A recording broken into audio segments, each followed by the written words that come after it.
మధ్యాహ్న ఆరాధనకు కూడి వచ్చిన దేవుని పిల్లలైన మీకు అందరికీ నిండు మనసుతో ప్రేమ వందనాలు.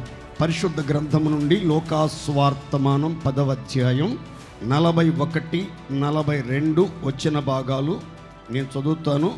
అందుకు ప్రభువు, మార్తా మార్తా, నీవు అనేకమైన పనులను గూర్చి విచారము కలిగి తొందరపడుచున్నావు, కానీ అవసరమైనది ఒక్కటే. మరియ ఉత్తమమైన దానిని ఏర్పరచుకొనెను, అది ఆమె యొద్ద నుండి తీసివేయబడదని ఆమెతో చెప్పెను. మరలా చదువుతున్నాను, 41వ వచనం. అందుకు ప్రభు, మార్తా మార్తా, నీవు అనేకమైన పనులను గూర్చి విచారము కలిగి తొందరపడుచున్నావు, కానీ అవసరమైనది ఒక్కటే అని అక్కడ 2వ నెంబర్ వేసి కింద ఏమని రాస్తుందంటే, అవసరమైనవి కొన్నియే, అవసరమైనవి కొన్నియే. ఈ పూట సందేశం అవసరమైనవి కొన్నియే. కొన్ని అవసరం, అత్యవసరం అని యేసుక్రీస్తు మార్తతో చెప్పినట్లుగా లేఖనములో మనం గమనిస్తాం. యేసుక్రీస్తు శరీరధారిగా ఉన్న రోజుల్లో ఆయన ప్రయాణమై బేతనియా మార్గంలో వెళుచుండగా మార్త యేసుక్రీస్తును చూచింది. తన ఇంటికి రమ్మని ఆహ్వానించి యేసుక్రీస్తును తన ఇంట చేర్చుకుంది. ఈ మార్తకి ఒక సహోదరి ఉంది, ఆమె పేరు మరియ. ఆ మరియ వచ్చి యేసుక్రీస్తు పాదాల యొద్ద కూర్చుని యేసయ్య నోట నుంచి వచ్చే బోధ వింటా ఉంది. యేసయ్య బోధ వినుచూ ఉండగా ఆమె బాధలన్నీ పోయి ఆమెకు నెమ్మది, ధైర్యము, నిరీక్షణ కలిగి ఆమె ఆశలు చిగురిస్తున్నట్లుగా అనిపించినాయి. యేసయ్య బోధ బాధలను నిర్మూలన చేసే బోధ. యేసయ్య బోధలు, ఉపదేశాలు, యేసయ్య నోట నుంచి వచ్చే ఆ మధురమైనటువంటి మాటలు శ్రద్ధాభక్తులతో ఆలకిస్తూ, అంగీకరిస్తూ, అవలంబించాలన్న ఆలోచనతో ఆయన పాదాల యొద్ద కూర్చుంది. ఈలోపు మార్త త్వరపడుతూ యేసుక్రీస్తు దగ్గరికి వచ్చి,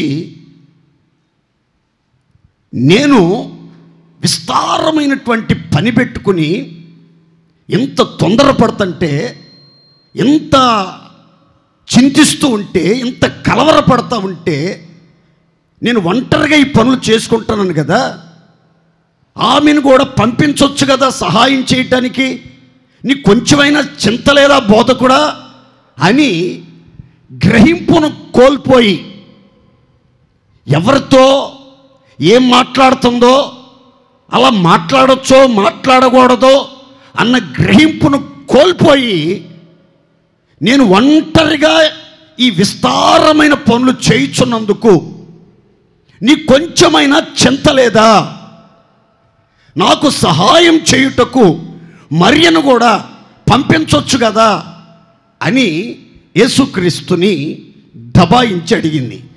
అప్పుడు యేసుక్రీస్తు మార్తను చూసి, మార్తా మార్తా, నీవు అనేకమైన పనులను గూర్చి విచారము కలిగి తొందరపడుతున్నావు, అవసరమైనది ఒక్కటే, అవసరమైనవి కొన్నియే. మరియ ఉత్తమమైన దానిని, శ్రేష్టమైన దానిని ఎవరు ఎన్నడూ ఆమె యొద్ద నుంచి తీసివేయని అత్యున్నతమైనటువంటి స్థితిని, స్థానాన్ని ఆమె ఏర్పరచుకుంది, ఎన్నుకుంది. ఆమె ఏర్పరచుకున్న భాగం చాలా శ్రేష్టమైన మంచి భాగం కనుక అది ఆమె యొద్ద నుంచి తీసివేయబడదు అని యేసుక్రీస్తు చెప్పారు. నేటి క్రైస్తవ ప్రపంచంలో ఆత్మ సంబంధులమైన మనం యేసుక్రీస్తు వారిని ఇంటిలోనికి చేర్చుకున్నాం, హృదయంలోనికి చేర్చుకున్నాం, కుటుంబంలోనికి చేర్చుకున్నాం, జీవితంలోనికి చేర్చుకున్నాం. కానీ అవసరమైన వాటినే చేయుచున్నామా? అవసరమైన వాటినే ఏర్పరచుకుని తీసివేయబడని నిత్యమైనటువంటి కార్యాలను ఏర్పరచుకుని ఆ మార్గాల్లో నడిపించబడుతున్నామా? అనేకమైన అనవసరమైన పనులు పెట్టుకుని తొందరపడుచు, విచారపడుచు, బాధపడుచు, ఎప్పుడు ఎవరితో ఎలా మాట్లాడుతున్నామో ఆ గ్రహింపును కోల్పోయి మానవత్వాన్ని మరిచి మనం భక్తులమి, మనం ఆహ్వానించింది యేసయ్యని, మనం ఆహ్వానించింది పరలోకం నుంచి దిగివచ్చిన బోధకుణ్ణి, మనం ఆహ్వానించింది మోక్ష ప్రదాత అయిన యేసుక్రీస్తుని అన్న సంగతి చాలామంది మర్చిపోతున్నారు. ఎందుకు అనంటే అవసరమైన వాటిని ఏర్పరచుకుంటే, అవసరమైన వాటిని ఎన్నుకుంటే, అవసరమైన వాటిని కలిగి ఉంటే మనలో విచారం ఉండదు, ఇబ్బంది ఉండదు, తొందరపాటు ఉండదు, కృంగుదల ఉండదు, ఎటువంటి దేవునికి విరోధమైనటువంటి మాటలు కానీ క్రియలు కానీ మన జీవితంలో కనబడవు. అనవసరమైనటువంటి పనులు, అనవసరమైన ఆలోచనలు, అనవసరమైన మాటలు, అనవసరమైన క్రియలు, అనవసరమైన ప్రయాణాలు, అనవసరమైన వస్తువులు, అనవసరమైన వస్త్రాలు, అనవసరమైన స్నేహాలు, అనవసరమైన వ్యసనాలు మన జీవితంలో అడుగుపెట్టిననుకోండి, తొందరపాట్లు, విచారాలు, ఇబ్బందులు, కృంగుదల, కలవరాలు, కన్నీళ్ళు, జీవితం చిందర వందరగా గందరగోళంగా మారిపోయే ప్రమాదం ఉంది. అందుకని ఆత్మ సంబంధులమైనటువంటి మనం ప్రతి క్షణం ఏ పని చేస్తున్నా, ఏ మాట మాట్లాడుతున్నా, ఏ ఆలోచనలు ఆలోచిస్తూ ఉన్నా, ఎవరితో సహవాసం చేస్తున్నా, ఏ పనికి వెళ్తున్నా, ఎక్కడ కూర్చున్నా, ఎక్కడ నిలబడ్డా ఇది అవసరమా లేదా, ఇది నేను చేయొచ్చా చేయకూడదా, ఇది దేవునికి మహిమ కాదా అనేది దేవుని పిల్లలు ప్రతిదీ ఆచి తూచి ఆలోచించి నిర్ణయం తీసుకుని ఆ తర్వాత కార్యాచరణ ప్రారంభించాలి. అనవసరమైనటువంటి ఆలోచనలు, అనవసరమైన పనులు, అనవసరమైన మాటలు, అనవసరమైన సహవాసాలు, అనవసరమైన దురలవాట్లు పెట్టుకుంటే జీవితంలో ఎన్నో ఇబ్బందులు, మోర్ ట్రబుల్స్, అత్యధికమైనటువంటి ఇబ్బందులు, విస్తారమైనటువంటి విచారాలు కలిగే ప్రమాదం ఉంది, తొందరపాటుకు గురయ్యే అవకాశం ఉందని మార్త జీవితం మనకి కొట్టొచ్చినట్లుగా తెలియపరుస్తుంది. అనవసరమైన అనేకమైన పనులు పెట్టుకుని జీవించే వారిలో తొందరపాటు ఒక ప్రక్క, ఇబ్బంది విచారం మరొక ప్రక్క వాళ్ళను ఇబ్బంది పెడతా ఉంటాయి అని యేసుక్రీస్తు వారు చెప్తున్నారు.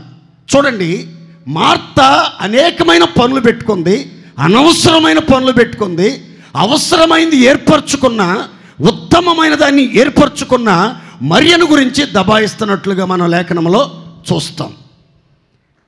అనవసరమైన పనులు పెట్టుకుని ఎవరైతే తొందరపడతారో వాళ్ళ జీవితంలో కలిగే నష్టాలు ఎట్లా ఉంటాయో రెండు మాటలు చెప్తాను చూడండి. సామెతల గ్రంథంలో రాయబడింది, తొందరపడి నడుచువాడు దారి తప్పిపోవును, ఒకని మూర్ఖత వారి ప్రవర్తనను తారుమారు చేయును. తొందరపడి నడిచేవాడు,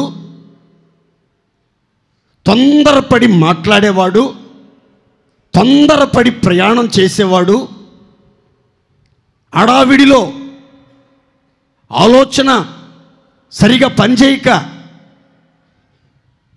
అవసరమైన వాటిని మర్చిపోయి అనవసరమైన వాటిని అన్నింటినీ బ్యాగులో పెట్టుకుని అయ్యో అది మర్చిపోయి అనేది చాలా ఇంపార్టెంటే అని బాధపడి చాలామంది జీవితాల్లో తొందరపడి నడవటం, తొందరపడి ఆలోచించడం, తొందరపడి విమర్శించడం, తొందరపడి తీర్పు తీర్చడం, తొందరపడి మాట్లాడటం ద్వారా దారి తప్పిపోతున్నారట. వారి మూర్ఖత వారి ప్రవర్తనను తారుమారు చేసేస్తుంది, తల్లకిందులు చేసేస్తుంది. ఊహించని పరిణామాలు వాళ్ళ జీవితంలో ఎదురవుతున్నాయి. కనుక ప్రియులారా, ఒకరికి తీర్పు తీర్చేటప్పుడైనా, ఒకరిని విమర్శించేటప్పుడైనా, ఒకరికి వ్యతిరేకంగా మాట్లాడేటప్పుడైనా, ఒక ప్రయాణానికి వెళ్ళేటప్పుడైనా తొందరపడకూడదు. అన్నీ సావధానంగా నిదానంగా ఆలోచించి అవసరమైన వాటన్నిటినీ సమకూర్చుకొని ఆ తర్వాతే నడక ప్రారంభించాలి. యాత్ర ప్రారంభిస్తే ఆ యాత్ర నీకు సంతోషాన్ని, సమాధానాన్ని, ఆనందాన్ని కలిగిస్తుంది. అలా కాకుండా తొందరపాటుతో ప్రయాణాలు చేసినా, ప్రయత్నాలు చేసినా, ప్రయాసపడినా, పరుగులు తీసినా దారి తప్పిపోతాము. జీవితం తల్లకిందులుగా మారిపోద్ది. మరొక సందర్భాన్ని మనం గమనిస్తే, యేసుక్రీస్తు శిష్యులు ధోనిలో వెళ్తున్నారు. సముద్రం మధ్యలోనికి వెళ్ళిన తర్వాత తుఫాను చెలరేగింది, పెద్ద గాలి వాళ్లకు ఎదురయింది. నడి సముద్రములో జలసమాధి అయిపోతామేమోనన్న ఆలోచన వాళ్ళను అడుగడుగున ఉక్కిరిపిక్కిరి చేస్తూ ఉంది. శత విధాలుగా ప్రయత్నాలు చేశారు, ప్రయత్నాలన్నీ విఫలమైపోయినాయి. ఇంకా చావో రేవో అర్థం కాని పరిస్థితుల్లో బాధపడుతూ ఉండగా 4వ జామున యేసుక్రీస్తు వారు సముద్రం మీద నడుచుచు వారిని దాటిపోవటానికి వాళ్ళకి మీదుగా వస్తుంటే శిష్యులు ఆయన్ని చూచి ఆ తెల్లవారుజామున చూచి భూతం భూతం అని ఎర్రికేకలేసి భయపడ్డారట. యేసుక్రీస్తుని భూతం భూతం అని కేకలేయటానికి, భయంతో నిండుకోవటానికి కారణం ఏంటంటే బైబిల్ చెప్తుంది, శిష్యులు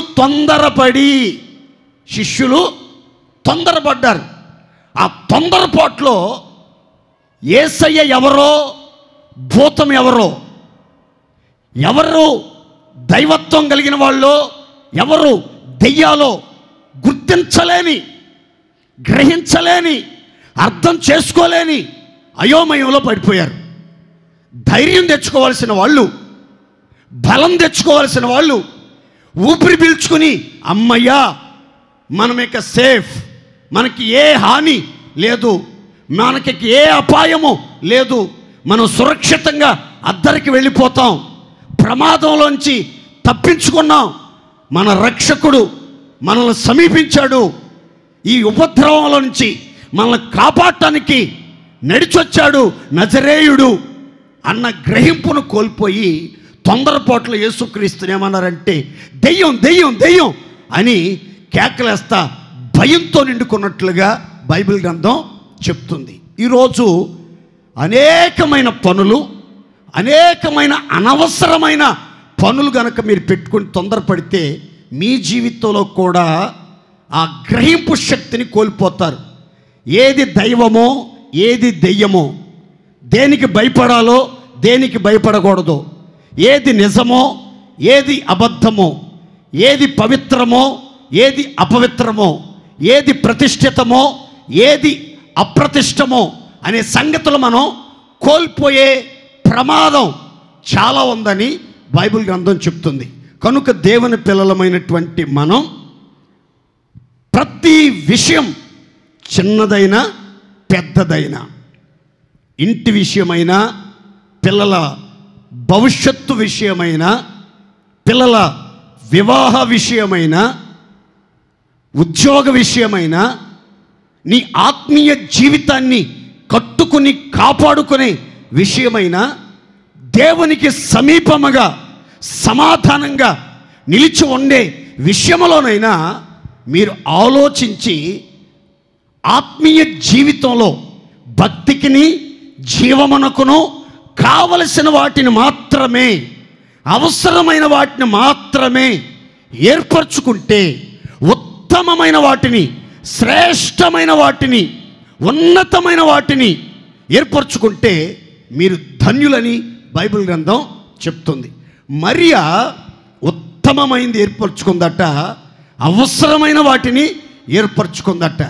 ఇంతకీ మరియా ఏర్పరచుకుందేంటి అని అంటే, యేసుక్రీస్తు ఆ ఇంటిలోనికి వచ్చిన వెంటనే మరియా యేసయ్య పాదాల యొద్ద కూర్చుని ఆయన బోధ వినుచూ ఉండెను. అందరూ ఆమె చెప్పండి గట్టిగా. 2 కార్యాలు చేసింది ఆమె. ఒకటి, యేసయ్య పాదాల చెంత కూర్చుంది. ఎక్కడ కూర్చుంది? 2, ఆయన బోధ వింటా ఉంది. ఆయన బోధ వింటుంది. ఇది ఉత్తమమైనది. యేసును చేర్చుకున్న వారికి, యేసును అంగీకరించిన వారికి, యేసునందు విశ్వాసం ఉంచిన వారికి, యేసుక్రీస్తును వెంబడించే వారికి, యేసుక్రీస్తుని ఆరాధించే వారికి, యేసుక్రీస్తుని ప్రార్థించే వారికి, యేసు ఉన్న చోట సదాకాలం యుగయుగాలు జీవించాలని ఆశించి నిరీక్షణతో ఎదురు చూస్తున్న వారికి అవసరమైనవి ఏమిటనంటే, ఒకటి, యేసు పాదాల చెంత కూర్చునే అనుభవం. 2, ఆయన బోధలు వినే అనుభవం అవసరం, అత్యవసరం. దేవునికి స్తోత్రం కలుగునుగాక.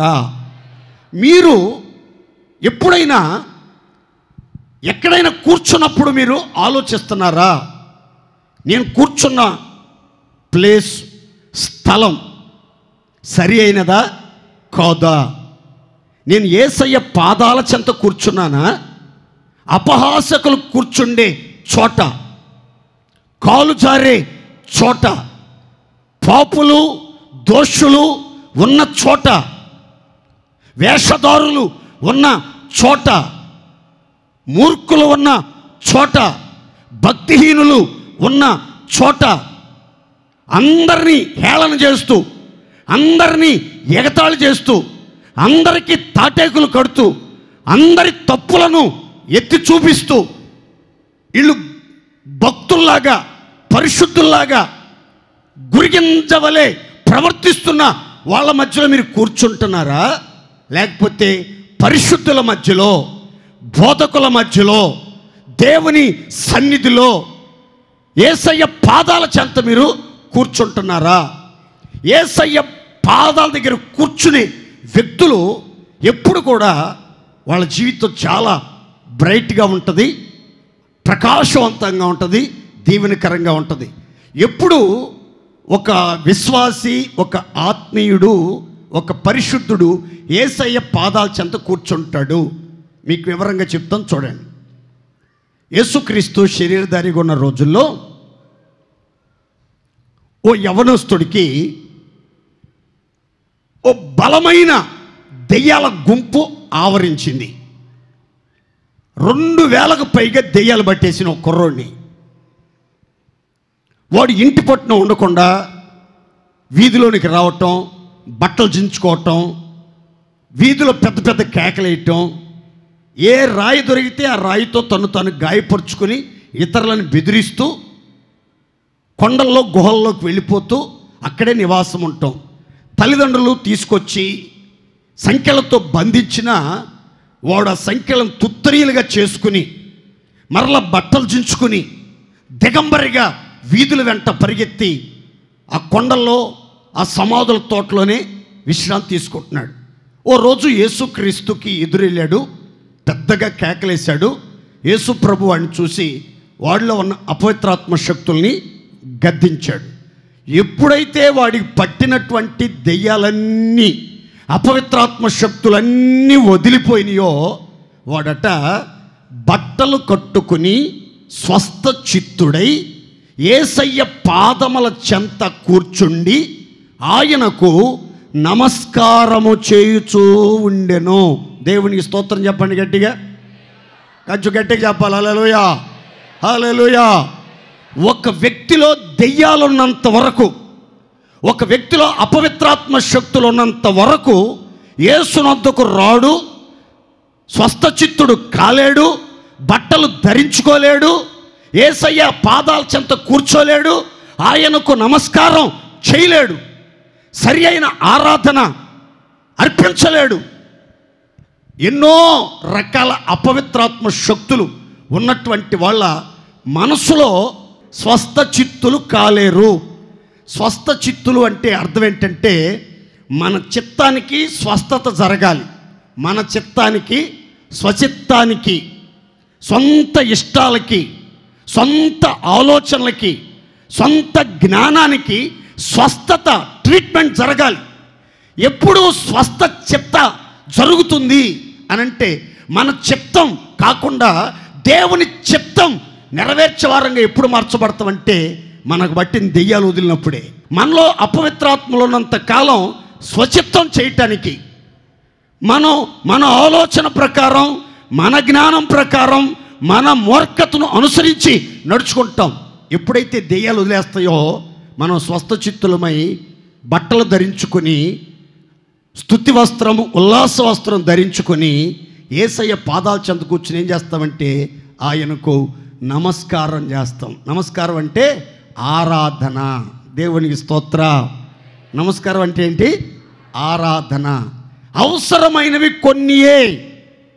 ఆయన పాదాల చెంత కూర్చోవటం అవసరం, ఆయన బోధ వినటం అవసరం, ఆయనకు నమస్కారం చేయటం అవసరం, ఆయన ముఖదర్శనం చేయటం అవసరం, ఆయన వాక్యాన్ని శ్రద్ధగా విని హృదయంలో చేర్చుకొని దైవభక్తిలో ఎదగటం అవసరం. అవసరమైన విషయాలు వదిలిపెట్టి కూర్చోవలసిన చోట కూర్చోకుండా విచ్చలవిడి తిరుగుళ్ళు తిరుగుతూ, ఇంటింటా తిరుగుతూ, వీధులన్నీ తిరుగుతూ, ఆడరాని మాటలు ఆడుచూ వదరబోతులుగా ప్రవర్తిస్తున్నారు అంటే శానా దెయ్యం పట్టింది.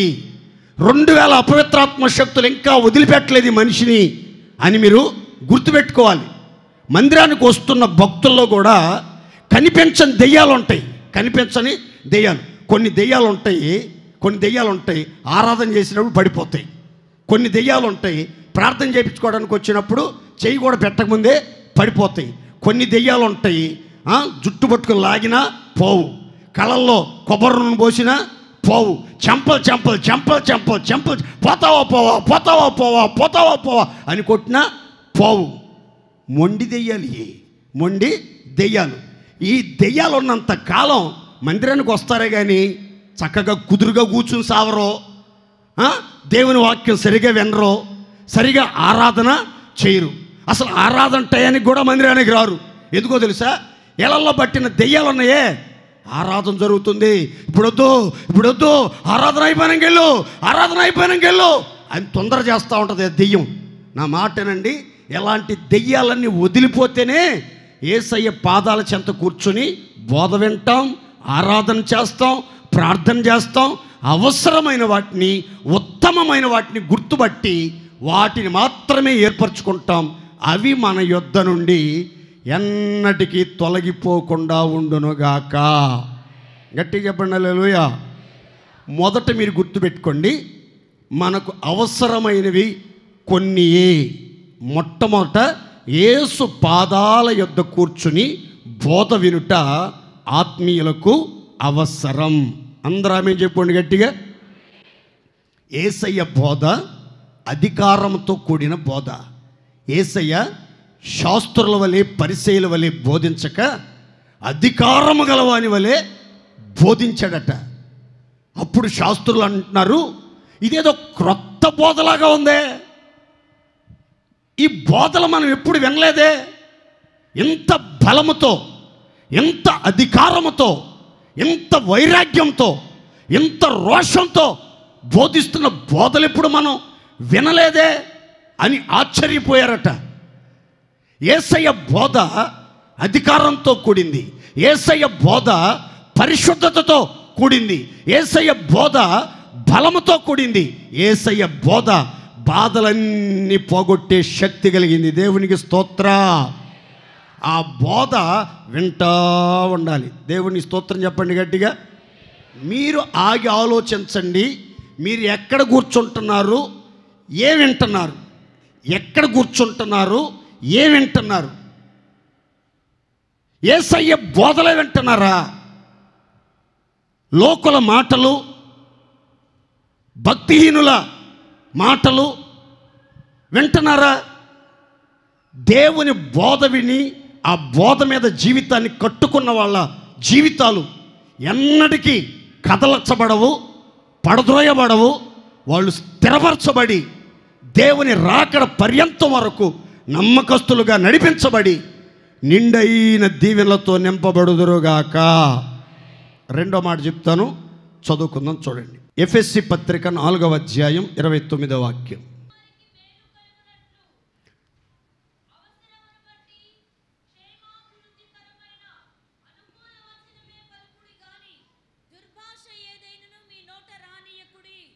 ఇక్కడ రెండో మాటకి టైటిల్ పెట్టుకోండి, క్షేమాభివృద్ధికి అనుకూలమైన వచనము పలుకుట అవసరం.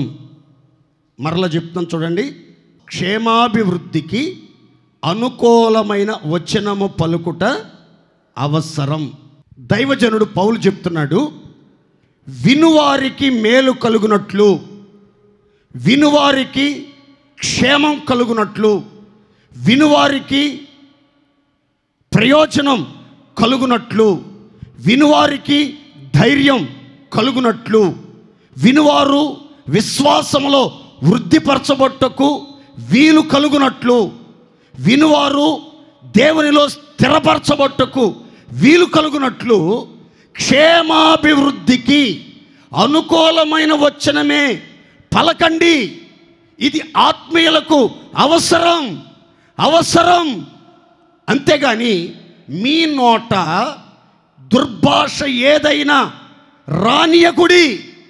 బూతులు కానీ, సరసోక్తులు కానీ, పోకిరి మాటలు కానీ, కపటపు మాటలు కానీ, చెడ్డ మాటలు కానీ, కత్తిపోటు లాంటి మాటలు కానీ, హానికరమైన మాటలు కానీ, వినేవాళ్ళను చెరిపే మాటలు కానీ, కొరకు పుండు లాంటి మాటలు కానీ, అపవిత్రమైన ఒట్టి మాటలు కానీ మీ నోట రానియొద్దు. ప్రతికూలమైన వచనాలు మీ నోట రానియొద్దు. మాట మీ నోట రాకమునిపే మీ మనసెరిగిన దేవుడు, నువ్వు కూర్చోవటం తెలుసు, పండుకోవటం తెలుసు, నిలబడటం తెలుసు, నడవడం తెలుసు, నిద్రపోవటం తెలుసు, ఆలోచించడం తెలుసు. ఎక్కడికి వెళ్ళినా నీ మీద టెలిస్కోపిక్ సైట్, దేవుని అగ్నిజ్వాల నేత్రాలు నీ మీద నిలిచి ఉన్నాయి. ఆయన కన్నుల్లో నుంచి ఎవరు తప్పించుకోలేరు. ఆయన కన్నులు సర్వలోకాన్ని చూస్తున్నాయి.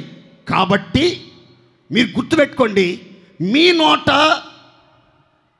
క్షేమాభివృద్ధికి అనుకూలమైన వచనమే పలుకుతున్నారా? వినువారికి మేలు కలిగే మాటలే పలుకుతున్నారా? వినేవాళ్ళు బలహీనపరచబడేటట్లు, కీడు జరిగేటట్లు, నష్టపోయేటట్లు, కృంగిపోయేటట్లు, అధైర్యపడేటట్లు, అనుమానానికి చోటిచ్చేటట్లు, సాతాను ఊరిలో చిక్కుకునేటట్లు, దేవుని సన్నిధికి దూరమయ్యేటట్లుగా ప్రతికూల వచనం పలుకుతున్నారా మీ నోట? దేవుని పిల్లలైతే వినువారికి మేలు కలిగేటట్లు, వినేవాళ్ళకి మంచి జరిగేటట్లు క్షేమాభివృద్ధికి అనుకూలమైన వచనము పలుకుట ఆత్మీయులకు ఎంతో అవసరం. దేవునికి స్తోత్ర. మీరు మాట్లాడేటప్పుడు మీ మాటలు వింటున్నారే, వాళ్ళకి మేలు కలిగేటట్లుగా మాట్లాడుతున్నారా? సొలొమోను అంటాడు, సమయోచితముగా పలుకబడిన మాట చిత్రమైన వెండి పళ్ళెములో ఉంచబడిన బంగారు పండ్ల వంటిది. దేవుని పిల్లల నోరు వెండి, ఆ నోట్లోంచి వచ్చే మాటలు బంగారపు పండ్లు, గోల్డెన్ ఫ్రూట్. బంగారు పండ్లు. బంగారం విలువైంది, బంగారం శ్రేష్టమైంది, బంగారం పుట్టమేయబడింది, బంగారం భద్రంగా చూసుకుంటాం మనం. అలాగే మీ నోటి మాట విలువైనదిగా ఉండాలి, భద్రంగా ఉండాలి, ఘనంగా ఉండాలి, ఖరీదైందిగా ఉండాలి, ప్రకాశవంతంగా ఉండాలి అని అంటే మీ నోటి మాటలు పుటమేయబడాలి. అవసరాన్ని బట్టి సమయోచితంగా మాట్లాడాలి, కానీ అనవసరంగా వాగటం, ఓగటం, రేగటం అలా చేయకూడదు. మనం పలకరించుకునేటప్పుడు పరిశుద్ధులమి ఒకరినొకరు గౌరవంగా పలకరించుకోవాలి, మర్యాదగా పలకరించుకోవాలి. పాస్టర్ గారిని అన్నా అని పిలవండి, లేదండి మాకు ఈస్ట్ వెస్ట్లో ఏమండి అంటే అలవాటు, పాస్టర్ గారండి అంటామండి, మాకు అది అలవాటు అండి, పాస్టర్ గారండి అనండి. దేవుని పిల్లలు సంబోధన, సంభాషణ చాలా గౌరవంగా ఉండాలి. బ్రదర్ అని పిలవండి, అంతేగాని పేరు పెట్టి పిలవకూడదు. నిన్ను కూడా వాడు పేరు పెట్టి పిలిచాడు అనుకోండి, మీరు ఎంత షేమ్గా ఫీల్ అవుతారు, ఎంత అవమానంగా ఫీల్ అవుతారు. నేను పాస్టర్గా ప్రత్యేకించబడి సేవకు వచ్చాను కదా, ఆయన నన్ను పేరు పెట్టి పిలుస్తాడేంటి, ఆయన ఎంత పెద్ద అయితే ఏమైంది, ఎంత విశ్వాస అయితే ఏమైంది, అట్లా పిలవద్దు అనే ఆలోచన రాదా వాళ్ళకి బయటికి చెప్పలేకపోయినా? అందుకని బ్రదర్లనైనా బ్రదర్ అని పిలవండి, సిస్టర్ని సిస్టర్ అని పిలవండి.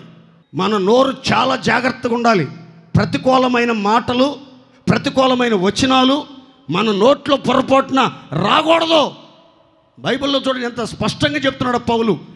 దుర్భాష ఏదైనా, చెడ్డ భాష ఏదైనా, అహంకారపు మాట ఏదైనా, కఠినమైన మాట ఏదైనా, వినేవారిని చెరిపే మాట ఏదైనా దేవుని పిల్లల నోట్లో రాకూడదు. వినేవారికి మేలు కలుగునట్లు క్షేమాభివృద్ధికి అనుకూలమైన వచనము పలుకుట ఆత్మీయులకు అవసరం. దేవుని స్తోత్రం చెప్పండి, గట్టిగా చెప్పాలి. హల్లెలూయా, హల్లెలూయా. ఎందుకనంటే గుర్తుపెట్టుకోండి, ఇటు చూడండి, బైబిల్ చెప్తుంది, నీ నోటి మాటలే నీ మీద సాక్ష్యమిచ్చుచున్నవి అని ఒక చోట బైబిల్లో రాయబడింది. మరో చోట రాయబడింది, యెహోవా యందు భయభక్తులు గలవారు మాటలాడుచూ ఉండగా యెహోవా ఆలకించుచున్నాడు. అంటే దేవుని పిల్లలిద్దరు మాట్లాడుకునేటప్పుడు ప్రతి మాట దేవుని సన్నిధిలో రికార్డ్ అవుతుంది. ఏమవుతుంది? నోరు తెచ్చి చెప్పాలి గట్టిగా, ఏమవుతుంది? రికార్డ్ అవుతుంది. మీరు ఫోన్లో మాట్లాడుకునే మాటలు కూడా కొంతమంది రికార్డ్ చేసి మిమ్మల్ని బ్లాక్మెయిల్ చేస్తూ ఉంటారు. మీరు గదిలో చెవిలో చాటుగా చెప్పుకున్న మాటలు కూడా మిద్దెల మీద వినిపించి బజార్కి ఈడ్చే ప్రజలు కూడా మీకు లేకపోవచ్చు. నా ప్రియమైనటువంటి దేవుని పిల్లలారా, ఒక్క మాట క్రైస్తవులు గుర్తుపెట్టుకోవాలి. మనం మాట్లాడే ప్రతి మాట, చాటున మాట్లాడుతున్నా, వెనక మాట్లాడుతున్నా, ఎక్కడో మాట్లాడుతున్నా, మన మధ్యలో లేని వ్యక్తుల గురించి మాట్లాడుతున్న మాటలు రికార్డ్ అవుతున్నాయి, రికార్డ్ చేయబడుతున్నాయి.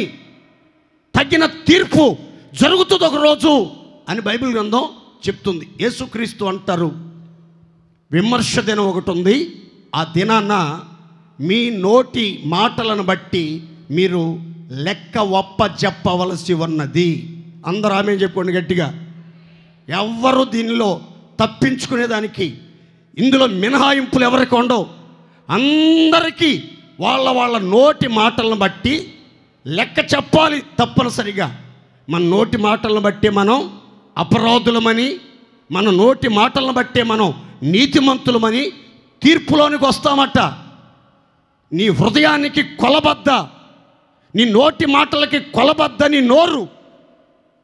నీ హృదయానికి కొలబద్ద నీ నోటి మాటలు.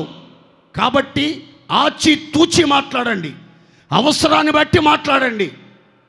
వినేవారికి క్షేమం కలిగించే మాటలు, ఆశీర్వాదాన్ని కలిగించే మాటలు, ప్రయోజనకరమైన మాటలు, ధైర్యపరిచే మాటలు, ఊరడించే మాటలు, ఉజ్జీవపరిచే మాటలు మాట్లాడండి. కానీ అనవసరమైన మాట, వ్యర్థమైన మాట, వినేవాళ్ళను చెడగొట్టే మాట ఒక్కటి కూడా మీ నోట రాకూడదు. దేవునికి స్తోత్రం కలుగునుగాక. మాట్లాడేటప్పుడు చాలా జాగ్రత్తగా ఆలోచించుకోవాలి. కీర్తనాకారుడు కీర్తనలో ఈ రీతికి చెప్తాడు, క్షేమమును గూర్చి అయినను పలకకుండా నా నోటిని నేను కాచుకుని మౌనంగా ఉంటిని. కొన్ని సందర్భాల్లో మాట్లాడకుండా అసలు మౌనంగా ఉంటే మంచిదేమో అనిపిస్తుంది. మంచి మాట్లాడినా తంటే, చెడ్డ మాట్లాడినా తంటే, రాజుగారు అబ్బాయిని ఎత్తుకున్న తంటే, దించిన తంటే. కాబట్టి మనం లిమిట్గా ఉండాలి. మన మాటలు మితంగా ఉంటే మంచిది, మితంగా ఉంటే మంచిది. విస్తారంగా మాట్లాడితే దోషం ఉంటుంది. కొంతమంది విస్తారంగా మాట్లాడతారు, కొంతకాలం అసలు మౌనంగా ఉంటారు, అజ్ఞాతంలోకి వెళ్ళిపోతారు. ఆ నోటి తాళం తీశారంటే చాలిక, నోటి తాళం తీశారంటే చాలిక. ప్రాజెక్టులో నీళ్ళు వదిలినట్టుగా ఇక ఓ ప్రవాహంలాగా వస్తూ ఉంటాయి మాటలు. ఇక దౌర్భాగ్యమైన మాటలు, వినేవాళ్ళని చెరిపే మాటలు, చెడగొట్టే మాటలు, ప్రతికూలమైన వచనాలే మాట్లాడుతూ ఉంటారని. ఒక్క మాటన్నా మంచి మాట వచ్చిద్దేమంటే ఈ దౌర్భాగ్య నోట్ల నుంచి ఒక్క మాట కూడా మంచి మాట రాదు. మనం దేవుని శరీరంలో అవయవాలము, మనం పరిశుద్ధులము, మనము సంఘములో దేవుని ఏర్పాట్లో ఉన్న ప్రజలం గనక మనం వినువారికి మేలు కలుగునట్లు క్షేమాభివృద్ధికి అనుకూలమైన వచనము పలుకుట అవసరం. దేవుని స్తోత్రం చెప్పండి గట్టిగా. కొందరి నోళ్ళు తెరిస్తే బూతులు, కొందరు నోళ్ళు తెరిస్తే దుర్భాష, కొందరు నోరు తెరిస్తే పోకిరి మాటలు, కొందరు నోరు తెరిస్తే సరసాలు. ఎప్పుడు భక్తిగా ఉండకూడదండి. ఎప్పుడూ మనం క్లోజ్గా ఉండకూడదండి, ఒక రహస్యంగా ఉండకూడదండి. ఒక్కసారి అట్లా ఉంటే మైండ్ అంతా ఒక రకమైపోద్ది. అప్పుడప్పుడు సరదాగా ఉండాలి, సెటైర్లు వేసుకోవాలి, నవ్వుకోవాలి, కామెంట్లు చేసుకోవాలి, ఏకలో పక్కపక్కలో ఉండాలండి అంటారు. అది ఆత్మీయులకు తగదు. దేవునికి స్తోత్రం కలుగునుగాక. ఎవరిని ఎగతాళి చేయబాకండి, ఎవరిని చులకనగా మాట్లాడబాకండి, ఎవరిని నీచంగా మాట్లాడబాకండి. వాళ్ళు పొట్టోళ్ళైనా, పొడుగోళ్ళైనా, మోగోళ్ళైనా, చెవిటోళ్ళైనా, గూనోళ్ళైనా, కర్రోళ్ళైనా,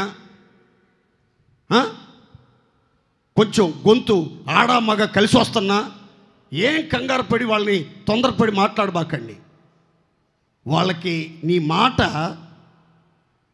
ఆరోగ్యాన్ని, ఆనందాన్ని కలిగించే ఔషధంలాగా ఉంటే, సమయోచితమైన మాట, ఈ మాట మాట్లాడితే వాళ్ళకి మేలు జరుగుతుంది, ఈ మాట ద్వారా వాళ్ళు ఆదరించబడతారు, ఈ మాట ద్వారా వాళ్ళ కుటుంబం కట్టబడుతుంది, ఈ మాట ద్వారా వాళ్ళ కుటుంబం సమాధానంలో స్థిరపరచబడుతుంది, ఈ మాట ద్వారా యవనస్తుల జీవితం సరిచేయబడి మంచి భవిష్యత్తుకి పునాదులు వేయబడతాయి అనుకుంటే మాట్లాడటం అవసరం, అవసరం, అవసరం. దేవునికి మహిమ కలుగునుగాక. మూడో మాట, హెబ్రీలకు రాసిన పత్రిక 10వ అధ్యాయం 36వ వచనం చదువుకుందాం.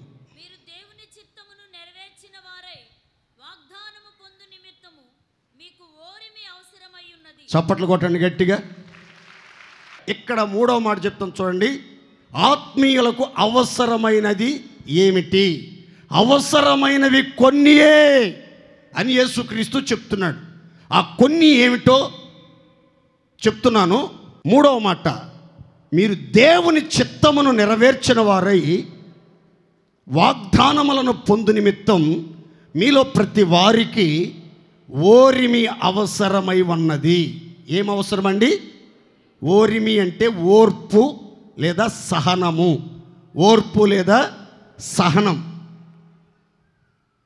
దేవుని పిల్లలట దేవుని చిత్తాన్ని నెరవేర్చాలన్నా, దేవుని నోట నుంచి వచ్చే అమూల్యమైన శుభ వాగ్దానాలన్నిటినీ పొందుకొని వాగ్దానాల మూలంగా నెమ్మదిని పొందాలన్నా, వాగ్దానాల మూలంగా భ్రష్టత్వాన్ని తప్పించుకుని దేవ స్వభావంలో పాలివారంగా మార్చబడాలన్నా, వాగ్దానాల మూలముగా విజయోత్సవాలతో ఊరేగించబడాలన్నా, వాగ్దాన ఫలాన్ని పొందుకుని సంతోషించి వాగ్దానంలో నిలిచి వాగ్దానాలకి వారసులుగా మార్చబడాలన్నా, దేవుని పిల్లలకు అవసరమైంది ఏంటంటే ఓరిమి.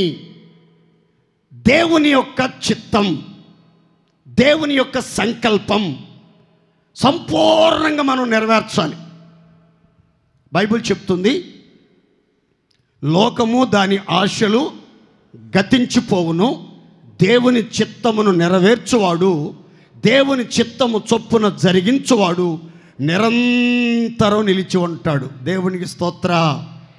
దేవుని చిత్తాన్ని జరిగించి, దేవుని చిత్తాన్ని నెరవేర్చి, దేవుని చిత్తానుసారముగా ప్రవర్తించి, దేవుని చిత్తానుసారంగా నడిపించబడి వాగ్దానాలన్నింటినీ అందుకొని అనుభవించి ఆనందించి ఆశీర్వాదకరంగా జీవించాలంటే దేవుని పిల్లల్లో అత్యవసరమైన అనుభూతి ఏంటి అని అంటే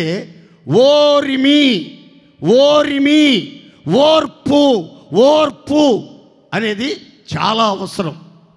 చాలామందికి అన్నీ ఉంటాయి కానీ, ఆధ్యాత్మిక విలువలన్నీ ఉంటాయి కానీ ఈ ఓర్పు మాత్రం ఉండదండి. ఓర్పు మాత్రం ఉండదు. ఈ ఓర్పు ఎలాంటిదంటే టాబ్లెట్ లాంటిది. మీరు జ్వరం వచ్చినప్పుడు, తలనొప్పి వచ్చినప్పుడు, కడుపుల నొప్పి వచ్చినప్పుడు, శారీరక బలహీనతలు వచ్చినప్పుడు టాబ్లెట్లు మింగుతారు కదా. ఆ టాబ్లెట్లు ఎట్లా ఉంటాయి? తీయగా, పుల్లగా, ఒగరొగరగా, కమ్మగా. ఇంకా 2 బిళ్ళలు ఇవా, ఇంకో 2 బిళ్ళలు ఇవా మమ్మీ అని అడిగితే మింగుతారా? చేదు పుట్ట, నాలుకంతా విషమైపోద్ది. అందుకని మందులు చూస్తేనే భయపడతారు కొంతమంది, మందులు చూస్తేనే భయపడతారు. అలాగే ఓర్పు అనేది కూడా చేదు మాత్ర లాంటిది.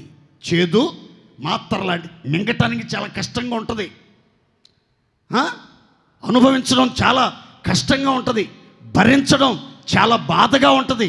కానీ ఆ టాబ్లెట్ని మింగితే అది లోపలికి వెళ్ళి పనిచేసి లోపల ఉన్న రోగాన్ని బాగు చేసి స్వస్థతను కలిగించినట్లుగా మందు ఈ ఓర్పు కూడా మనం భరించినప్పుడు, అనుభవించినప్పుడు, ఆ మింగినప్పుడు ఆ తర్వాత అది మనకి ఎంతో ఆరోగ్యాన్ని, ఆనందాన్ని ఇచ్చి మన ముఖాలను తెల్లగా మార్చేస్తుంది. దేవునికి స్తోత్ర.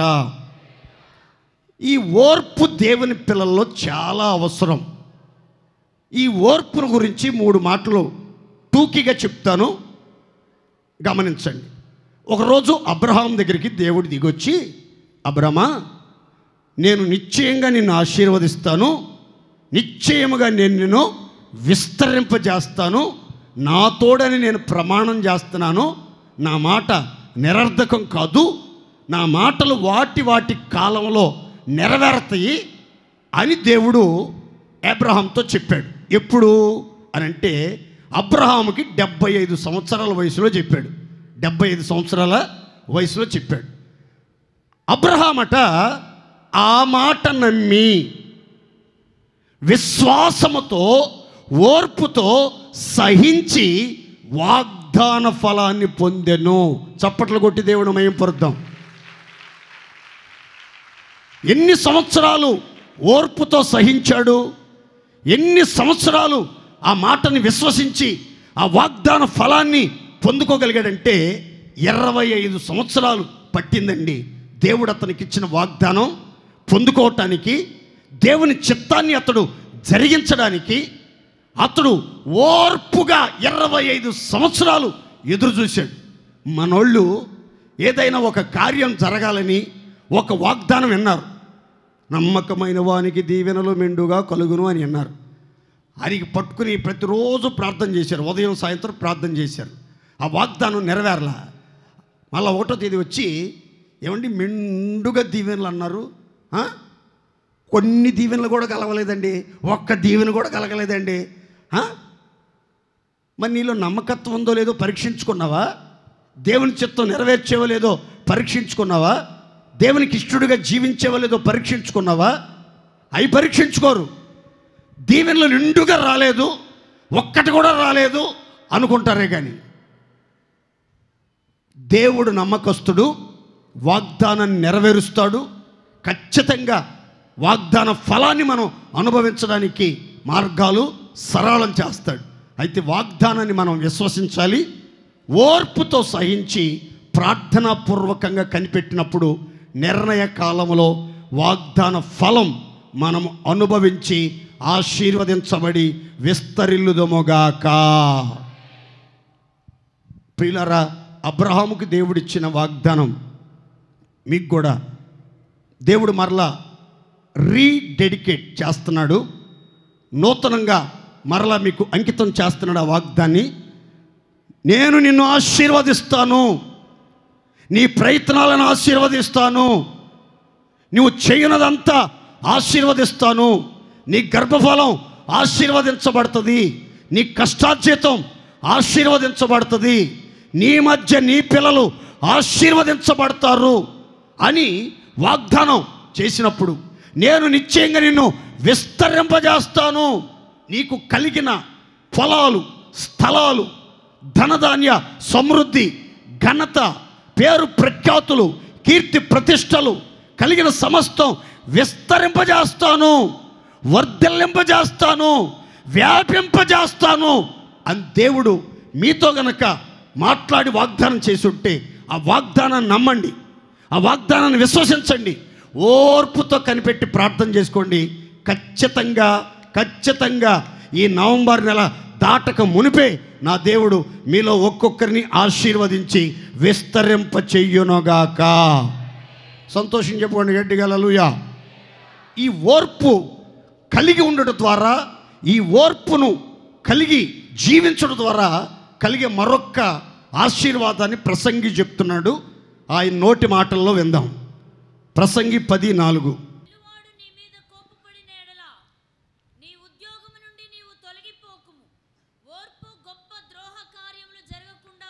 చప్పట్లు కొట్టి దేవుని మహిమపరుద్దాం గంభీరంగా.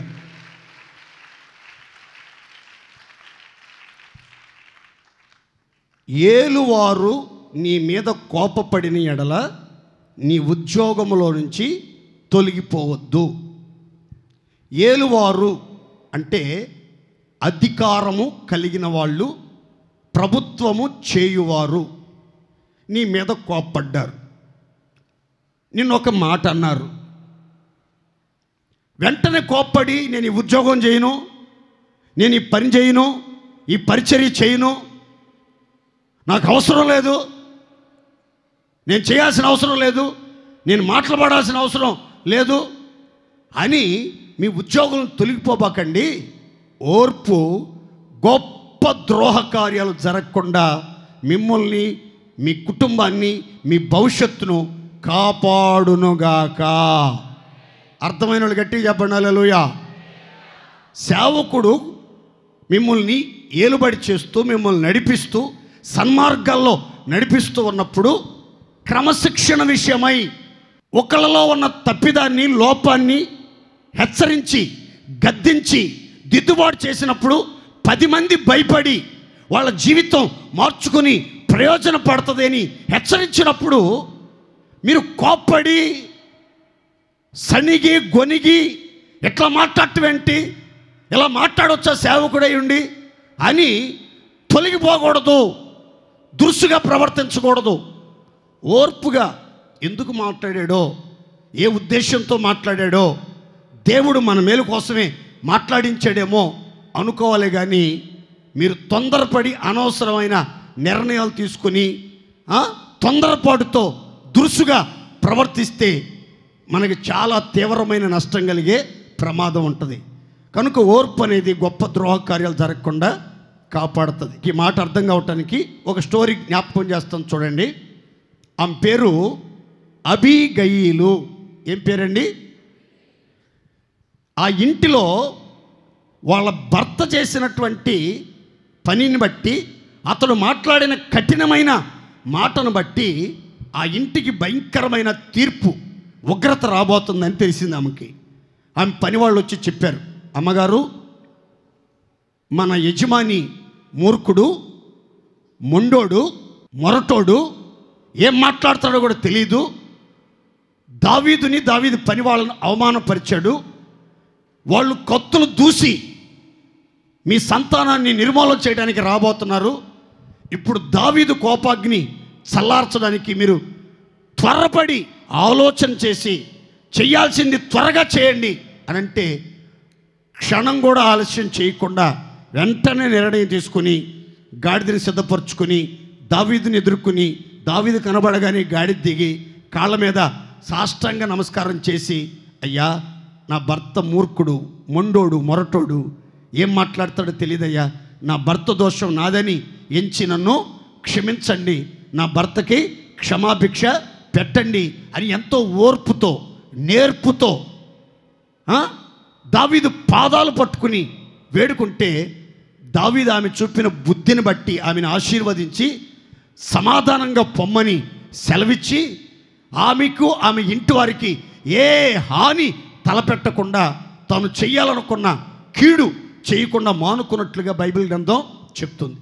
ఈ ఓర్పు అనేది మన మీదకు వచ్చే ఉగ్రతని, మన మీదకు వచ్చే కీడుని, మన మీదకు వచ్చే హానిని తప్పించుకొని మనం కాపాడబట్టడానికి ఓర్పు కొన్ని సందర్భాల్లో మనకెంతో సహాయం చేస్తుందని బైబిల్ గ్రంథం చెప్తుంది.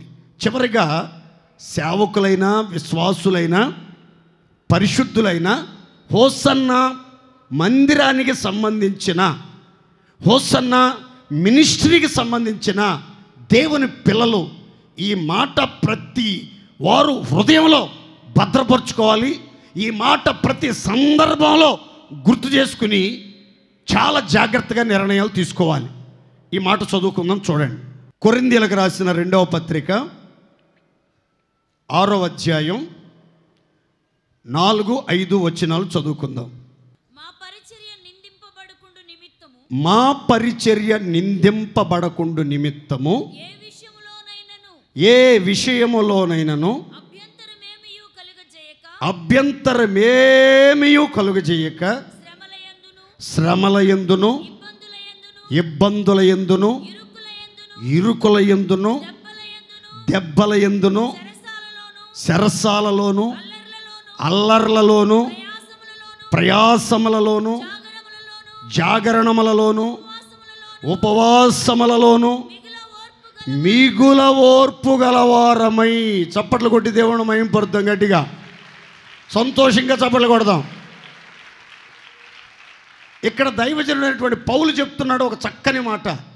మా పరిచర్య, మన పరిచర్య, మన సంఘం, మన సేవకులు కానీ, మన విశ్వాసులు కానీ ఈ మందిరానికి వచ్చి స్థిరపరచబడి ఉపదేశంలో ఎదుగుతున్న దేవుని పిల్లలు మాట్లాడాలి ఇలాంటి మాట.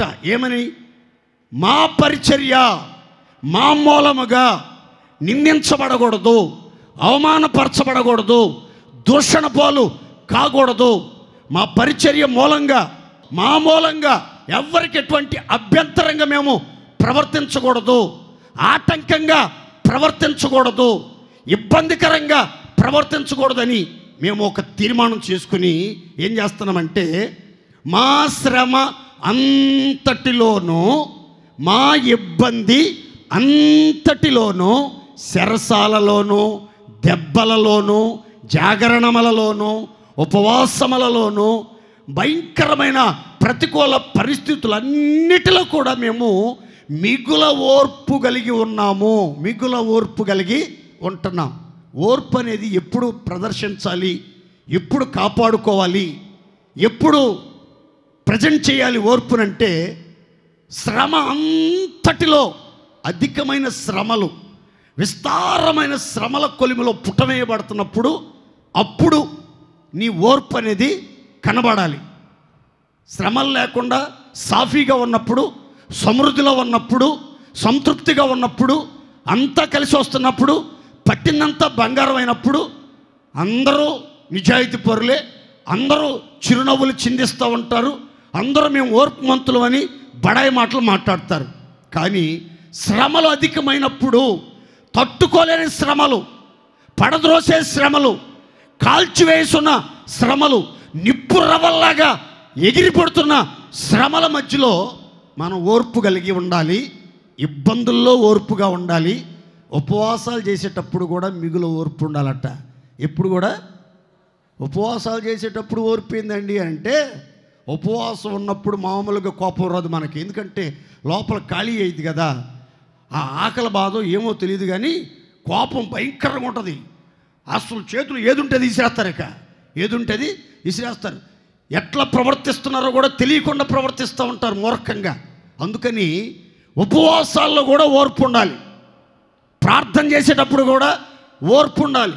జాగరణం చేసేటప్పుడు, జాగరణం అంటే నిద్ర లేనటువంటి రాత్రులు గడిపేటప్పుడు, నిద్ర మానుకొని ప్రార్థన చేసుకునేటప్పుడు, రాత్రి 12, 1 గంట, 2, 3, 4 గంటల వరకు కూడా కొంతమంది మోకాళ్ళ మీద ఉండి కన్నీళ్ళు గచ్చి ప్రార్థన చేస్తూ ఉంటారు. అలా ప్రార్థన చేసేటప్పుడు కూడా ఓర్పు, కొంచెం ఓపికగా ఇంకాసేపు ప్రార్థన చేద్దాం, ఇంకాసేపు ప్రార్థన చేద్దాం, ఇంకాసేపు ప్రార్థన చేద్దాం, ఇంకాసేపు ప్రార్థన చేద్దాం, ఇంకో గంట అయితే తెల్లారిపోద్ది, ఇంకో గంట అయితే తెల్లారిపోద్దని ఇలా మనం ఆ సమయాన్ని గుర్తు చేసుకోకుండా ఓపికతో, ఓర్పుతో ప్రార్థనలో గడుపుతూనే ఉండాలి. జాగరణం చేస్తూనే ఉండాలి. జాగరణం చేస్తూనే ఉండాలి. మనోళ్ళు ఎవరైనా చచ్చినప్పుడు నిద్ర చేయటానికి మందిరానికి వస్తారు. వీళ్ళు ఒక దరిద్రులు అనమాట. ఈ ఆచారాలు వీళ్ళకి ఈ ఆచారాలు బావు. పాస్టర్ గారండి వాళ్ళు మన విశ్వాసులేండి, మందిరంలో పడుకోనియండి, మళ్ళీ రికమెండేషన్ వీళ్ళకి. ఆడికే అసలు ఆత్మీయ విలువలు తెలియవు. వాడు చెప్తాడు మళ్ళీ వీళ్ళ గురించి, వీళ్ళకి రికమెండ్. వాళ్ళు మన విశ్వాసులండి, చాలా కాలం నుంచి వస్తారు. ఎందుకు వస్తారు వాళ్ళు మందిరానికంటే, మందిరంలో నిద్ర చేయరు, మాత్రం తెల్లారులు కూర్చుని వ్యవహారాలు చెప్పుకుంటూ ఉంటారు. ప్రార్థన చేసుకుంటే పర్లా మందిరానికి వచ్చి ప్రార్థన చేయరు. వ్యవహారాలు, పొరులాడటం, అటు ఇటు ఒకళ్ళ మీద ఒకళ్ళు కాళ్ళు వేసుకోవటం, శత్రువులు ఆడుకోవటం, ఇక్కడికి వచ్చి నిద్ర చేయడానికి వచ్చేటట్టు దరిద్ర పనులు చేసేది మందిరంలో. అందుకని జాగరణాలు చేసేటప్పుడు చాలా జాగ్రత్తగా ఉండాలి. ఇబ్బందుల్లో జాగ్రత్తగా ఉండాలి, ఓర్పుగా ఉండాలి. అందరూ స్తోత్రం చెప్పండి గట్టిగా. ఇలా ఓర్పు ఉంటే ఏమైందంటే మన పరిచర్య నిందపాలు కాకుండా కాపాడబడునుగాక. కొన్నిసార్లు మన జీవితంలో ఊహించని ఉపద్రవాలు ఎదురవుతాయి, ఊహించని ఆపదలు వస్తాయి. అల్లర్ల మధ్యలో కూడా మనకి మిగులు ఓర్పు కావాలి. ఉపవాసం చేస్తున్నప్పుడు మిగులు ఓర్పు కావాలి. జాగరణాలు చేసేటప్పుడు మిగులు ఓర్పు కావాలి. ఇబ్బందుల్లో మిగుల ఓర్పు కావాలి. చెరసాల లాంటి బంధించబడిన పరిస్థితుల్లో మనకి ఓర్పు కావాలి. శ్రమలలో మనకి ఓర్పు కావాలి. కొన్నిసార్లు అల్లరి మోక మన మీద దాడి చేస్తారు, భయంకరమైన ఇబ్బందులు కలిగిస్తారు, ఇష్టం వచ్చినట్లుగా ప్రవర్తిస్తారు. అలాంటి పరిస్థితుల్లో కూడా మనం ఏం చేయాలంటే మిగుల ఓర్పును ప్రదర్శించాలి. దేవుని స్తోత్ర. మనకి బాధ ఉంటుంది, మనుషులే కదా. సేవకులమైన మేమైనా, విశ్వాసులైన మీరు మనుషులా కాదా? మనుషులం కదా. సింహ రక్తం ఉంది కదా, ఉప్పు కర్రలు తింటున్నాం కదా. అందరిలో ఉంటాయి కదా ఉద్రేకాలు, అందరిలో ఉంటాయి కదా కోపతాపాలు. కానీ కొన్నిసార్లు ఎందుకు అల్లర్ల మధ్యలో నోరు తెరవకుండా అణుచుకుని దుఃఖాన్ని దిగమింగి చాటుకుపోయి ఏడ్చేది? పరిచర్య నిందించబడకూడదు, పరిచర్య అల్లరి పాలు కాకూడదు, బజారు పాలు కాకూడదు, మనం సాతాను ఉరిలో చిక్కుకోకూడదు, అన్యజనులకు మనం లూజ్ ఇవ్వకూడదు, యెహోవా శత్రువులకు మనం అవకాశం కల్పించకూడదని అల్లర్లలో కూడా ఓర్పు, దూషణలలో ఓర్పు, శ్రమల్లో ఓర్పు, జాగరణాల్లో మిగుల ఓర్పు, ఎవరికి అభ్యంతరం లేకుండా, ఎవరికి ఏ ఆటంకం కలగకుండా. ఎందుకు ఓర్పు? పరిచర్య నిందించబడకూడదు నేనున్నంత కాలం, నిందించబడకూడదు, పరిచర్య నిందించబడకూడదు నేనున్నంత కాలం అని మనం మిగుల ఓర్పును మనం కలిగి ఉండాలి. నా ప్రియమైన దేవుని పిల్లలారా, పౌలు గారు ఈ మాటలు రాసి ఆ తర్వాత యవనస్తుడైన తిమోతికి పత్రిక రాస్తా తన స్వీయ చరిత్ర, తన వ్యక్తిగత అనుభూతిని పంచుకుంటున్నాడు. ఆ మాటలు కూడా మీకు అవసరమని నేను భావిస్తున్నాను. తిమోతికి రాసిన 2వ పత్రిక 3వ అధ్యాయం 8 నుంచి 12 వచనాలు చదువుతారు, శ్రద్ధగా వినండి. ఎన్నే ఎంబ్రే అనువారు మోషేను ఎదిరించినట్లు వీరును చెడిన మనసు కలిగి విశ్వాస విషయమందు భ్రష్టులై సత్యాన్ని ఎదిరిస్తున్నారు. అయినను వారి అవివేకము ఎలాగు తేటపడెనో అలాగే అందరికీ తేటపడును గనుక వీరు ఇక ముందుకి సాగరు. అయితే నా బోధను, నా ప్రవర్తనను, నా ఉద్దేశమును, నా విశ్వాసమును, నా దీర్ఘశాంతమును, నా ప్రేమను, నా ఓర్పును అంతియోకయ, ఇకోనియా, లుస్రా పట్టణములలో నాకు సంభవించిన హింసలన్నిటినీ, ఉపద్రవాలన్నీ తెలుసుకుని వాడవై నీవు నన్ను వెంబడించితివి. అట్టి హింసలన్నిటిలో నుంచి ప్రభువు నన్ను తప్పించాడు. సద్భక్తితో బ్రతకనుద్దేశించు వారందరూ హింస పొందుదురుగాక. పౌలు గారు తిమోతి పత్రిక రాస్తూ మోషే కాలంలో జరిగిన ఒక సందర్భాన్ని, ఒక సంఘటనని జ్ఞాపకం చేశాడు. ఆ సందర్భంలో ఒక 2 వ్యక్తుల పేర్లు కూడా అక్కడ ఉదహరించాడు. ఆ 2 ఎవరు?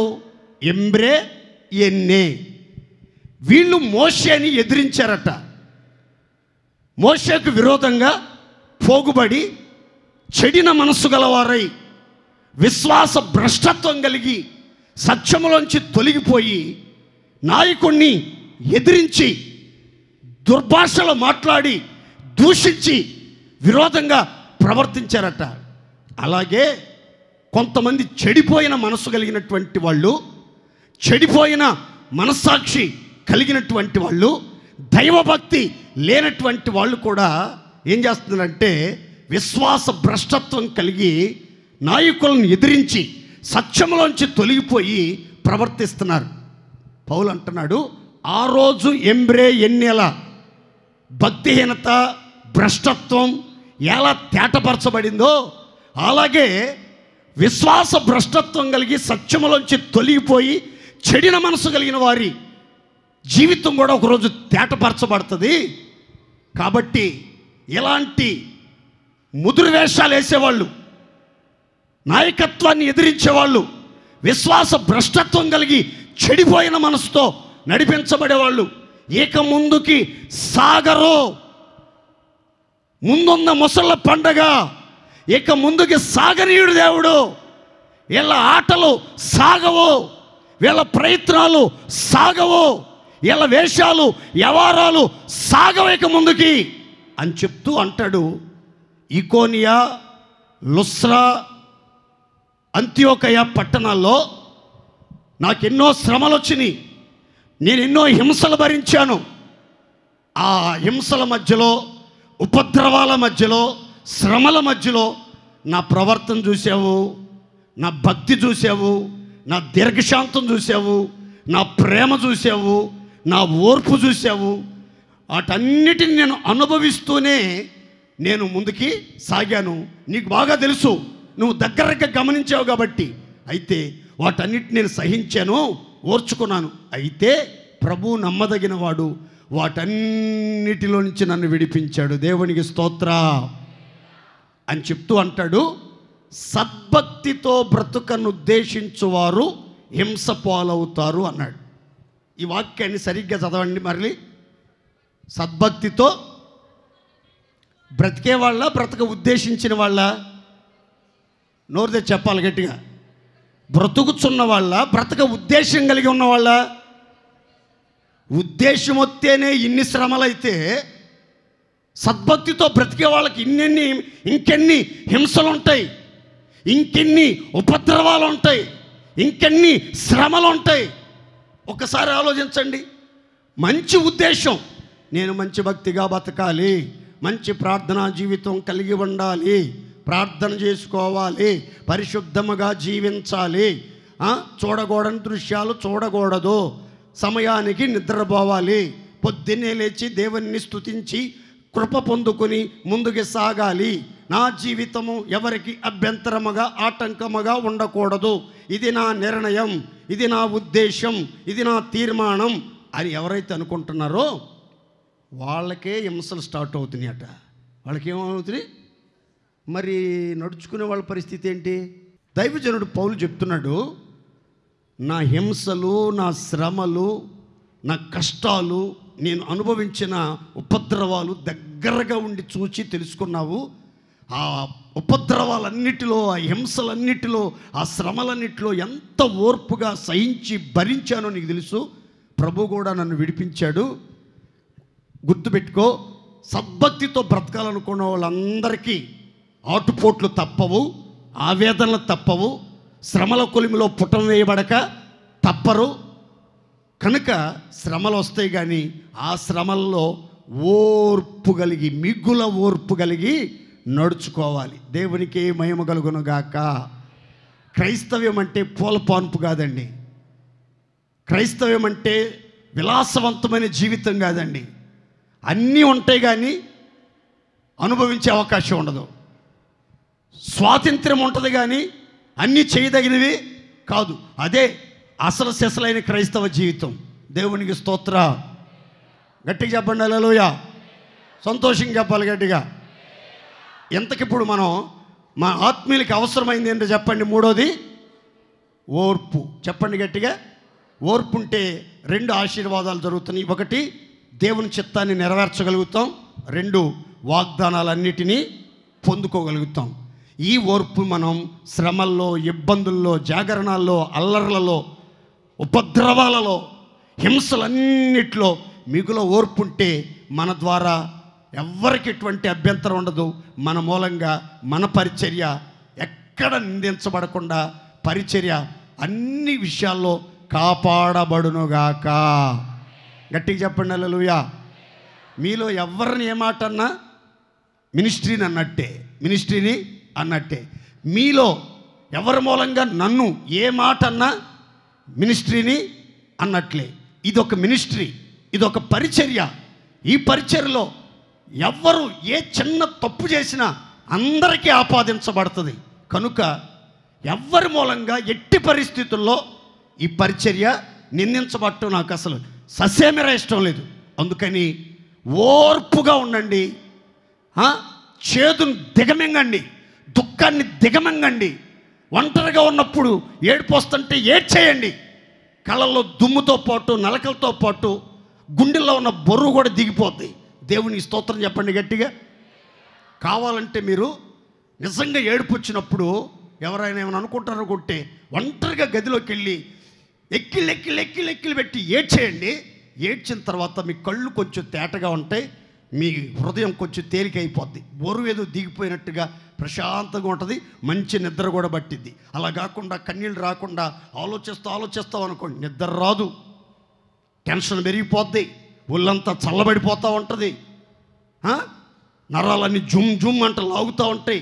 ఏం చేయాలో అర్థం కాక కాసేపు పడుకుంటాం, కాసేపు కూర్చుంటాం, కాసేపు అటు ఇటు తిరుగుతాం, గుర్తొచ్చిన వాళ్ళకి ఫోన్ చేస్తూ ఉంటాం, ఏదేదో పిచ్చి పిచ్చి పనులను చేస్తాం.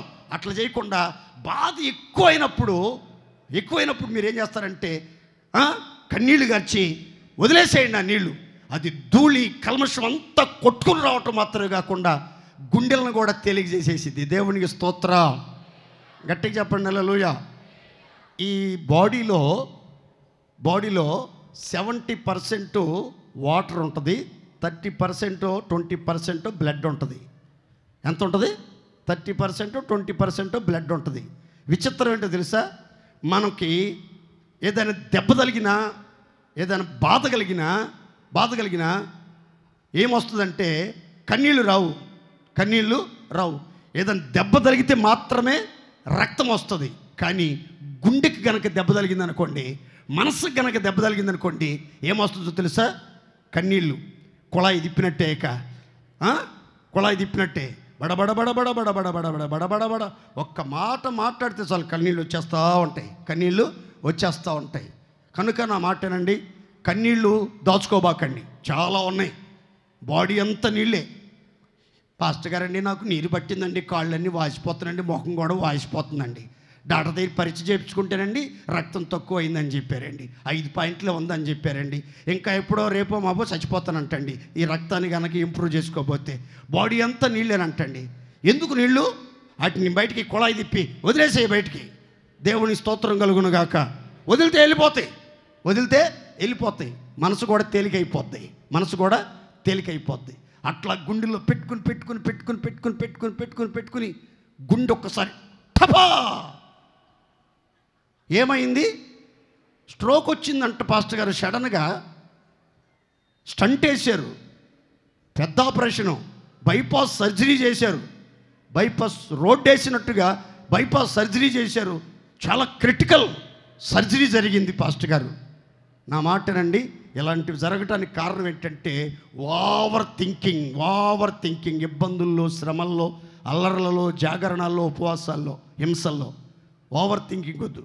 కన్నీళ్ళు కార్చేయండి, మిగుల ఓర్పుగా ఉండండి. మీ కుటుంబాలు నిందించబడవు, మీ పిల్లలు నిందించబడరు, మన పరిచర్య నిందించబడకుండా కాపాడబడునుగాక. మరొక మాట, 4వ మాట, తీతు పత్రిక 3:14, మనవారును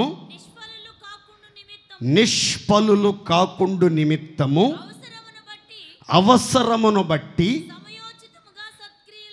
సమయోచితముగా సత్క్రియలను శ్రద్ధగా చేయుట నేర్చుకొనవలెను.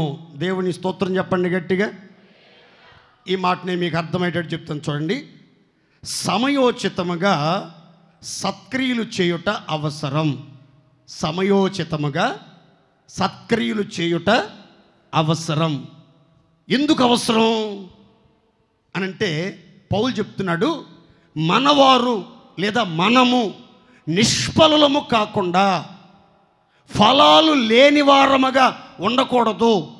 మనలో ప్రతి వారికి ప్రతిఫలం పొందాలి అని అంటే సమయోచితముగా సత్క్రియలను శ్రద్ధగా చేయటం అవసరం అని దైవజనుడు చెప్తున్నాడు. సత్క్రియలట సమయోచితముగా చేయటం, శ్రద్ధగా చేయటం నేర్చుకోవాలట మనం. కొంతమందికి సత్క్రియ చేయటమే తెలీదు, కొంతమంది సమయోచితంగా సత్క్రియ చేయటం తెలీదు, మరికొంతమంది సమయోచితంగా సత్క్రియ చేస్తారు, సత్క్రియలు చేస్తారు, కానీ శ్రద్ధగా చేయటానికి నేర్చుకోరు. శ్రద్ధగా, బాధ్యతగా, ఇది నా కర్తవ్యం, ఇది నా విధి, నేను చేయక ఎవరు చేస్తారు ఈ మంచి పని అన్న ఆలోచన కొంతమందికి ఉండదు. ఇప్పుడు సహవాస కూటాలు పెట్టాం, ఒక 4 రోజుల నుంచి అనౌన్స్మెంట్ చేస్తున్నాం. ఖర్చు ఉంది, ప్రార్థన చేయండి, మందిరంలో వర్క్ జరుగుతుంది, ప్రార్థన చేయండి అని. మరి ఒక్కళ్ళన్నా ప్రార్థన చేస్తున్నారో చేయట్లేదో నాకు అర్థం కాల. ప్రార్థన చేస్తే సత్క్రియ చేయటానికి సమయోచితంగా ముందుకు వస్తారు, ఒక్కళ్ళు కూడా ముందుకు రారా? దీని అర్థం ఏంటి? సమయోచితంగా సత్క్రియలను శ్రద్ధగా చేయటం నేర్చుకోలేదా? ఇన్ని సంవత్సరాల విశ్వాసులు కదా, ఇన్ని సంవత్సరాల భక్తి పరులు కదా, మేము స్తంభాలమి, మేము పునాది రాళ్ళమి అని గొప్పలు చెప్పుకుంటున్నారు కదా. ఏమైనా మీ గొప్పలో?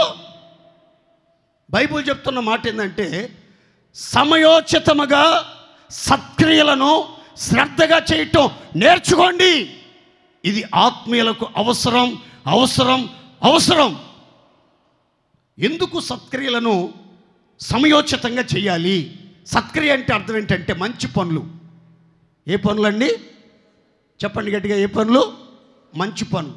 యేసుక్రీస్తు చెప్పారు, శరీరధారిగా ఉన్నప్పుడు, మనుషులు మీ సత్క్రియలను చూచి పరలోకమందున్న మీ తండ్రిని మహిమపరచునట్లు వారి ఎదుట మీ సత్క్రియలను ప్రకాశింపనీయండి, మీ వెలుగును ప్రకాశింపనీయండి. సత్క్రియలలో వెలుగు దాగి ఉంది.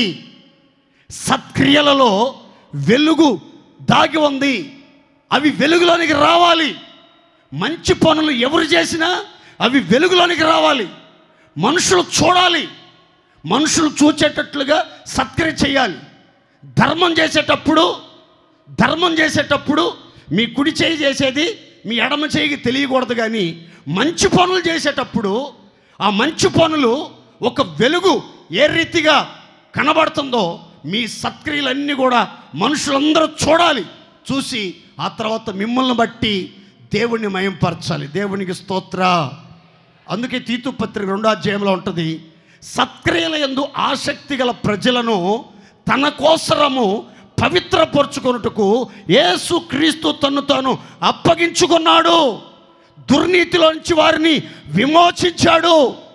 దుర్నీతిలో నుంచి విమోచించి సత్క్రియల యందు ఆసక్తి కలిగిన ప్రజలను తన కోసం, తన నిమిత్తం, తన సేవ నిమిత్తం, తన పరిచర్య నిమిత్తం ప్రతిష్ఠించుకుని ప్రత్యేకపరచుకోవటానికి ఆయన తన్ను తాను బలిగా, అర్పణగా అర్పించుకున్నాడని బైబిల్ గ్రంథం చెప్తుంది. యేసయ్య కోసం సత్క్రియల యందు ఆసక్తి కలిగిన ప్రజలు, సత్క్రియలను సమయోచితంగా చేసే ప్రజలు, శ్రద్ధగా సత్క్రియలు చేయటం నేర్చుకున్నటువంటి వాళ్ళు యేసయ్యకి అవసరం. వాళ్ళ కోసమే యేసయ్య ప్రాణత్యాగం చేశాడు, రక్తాన్ని ధారపోశాడు, కఠిన శ్రమలు అనుభవించాడు. యేసయ్య త్యాగం మీకు చులకనగా అనిపిస్తుందా? యేసయ్య త్యాగం మీకు గుర్తు రావట్లేదా? ఆయన శరీరం అనే సంఘం కోసం సమయోచితంగా సత్క్రియ చేయాలన్న ఆశ మీకు లేదా? మీ ఇంట్లో ఒక ఫంక్షన్ జరుగుతుంది, ఒక పార్టీ జరుగుతుంది, ఒక విందు జరుగుతుంది. దానికి మీరు రాత్రి మగళ్ళు ఎంత ప్రయాసపడతారు? అన్నీ చేరినట్లేనా? సామానంతా వచ్చినాయా? అందరికీ చెప్పామా లేదా? ఎవరెవరు వచ్చారు? ఏమేం జరుగుతుంది? ఇంకేదైనా తక్కువ ఉందా? అన్నీ ఆలోచించుకొని ప్రతిదానికి ప్రత్యేకంగా ప్రజలను నియమించుకొని అన్ని పనులు చేసి గ్రాండ్గా సెలబ్రేషన్ చేసుకుంటున్నారుగా. ఇది మన సెలబ్రేషన్ కదా, ఇది మన పరిచర్య కదా. ఇది నా పరిచర్య కాదు, ఇది నా పరిచర్య కాదు, ఇది మీ పరిచర్య కాదు. ఇది మీ పరిచర్య అన్న నేను ఒప్పుకోను, నా పరిచర్య అన్న మీరు ఒప్పుకోవద్దు. ఇది మనందరి పరిచర్య. దేవునికి స్తోత్ర. గట్టిగా చెప్పండి హల్లెలూయా. ఈ పరిచర్యను మనం బాధ్యతగా చేయాలి. సమయోచితంగా మంచి పనులు చేయటానికి ఎప్పుడు కూడా ముందుకి రావాలి. సత్క్రియలు చేసే వాళ్ళ మీద రాళ్ళు వేయకూడదు. సత్క్రియలు చేసే వాళ్ళని చూసి విమర్శించకూడదు. సత్క్రియలు చేసేవారిని చూసి దేవా, ఇలాంటి మంచి విశ్వాసుల్ని, మంచి పనులు చేసే విశ్వాసుల్ని, ప్రార్థన చేసే విశ్వాసుల్ని, పరిచర్య చేసే విశ్వాసుల్ని, నిలబెట్టిన చోట నిలబడే విశ్వాసుల్ని, ధారాళంగా ఖర్చు పెట్టే విశ్వాసుల్ని, పరిచర్య కోసం కన్యలతో ప్రార్థన చేసే విశ్వాసుల్ని, సేవకుల్ని గుండెల్లో పెట్టుకుని కాపాడుకుని పోషించే విశ్వాసుల్ని మీరిచ్చారయ్యా. మా విశ్వాసులను బట్టి మీకు స్తోత్రమని ఎప్పుడైనా మీరు దేవుని మయంపరిచారా? లేకపోతే వాళ్ళని బట్టి సణుక్కోవటం, గొనుక్కోవటం, ఇష్టం వచ్చినట్లుగా దుర్భాషలు మాట్లాడటం, ఇతరులను నిందించడం, ఇతరులను హేళనపరచడం చేస్తున్నారా? వద్దండి. మీరు బ్రతికినంత కాలం మీ జీవితంలో సమయోచితంగా సత్క్రియలను ఆసక్తిగా చేయండి, సమయోచితంగా చేయండి, శ్రద్ధగా చేయటం నేర్చుకోండి. ఖచ్చితంగా ఆత్మీయులకు అవసరమైంది ఏంటంటే సత్క్రియలను సమయోచితంగా, శ్రద్ధగా, ఆసక్తిగా చేయటం ఆత్మీయులకు అవసరం. దేవుని స్తోత్రం చెప్పండి గట్టిగా. ఒకరోజు దేవుడు దిగొచ్చి కయ్యనుతో మాట్లాడుతున్నాడు.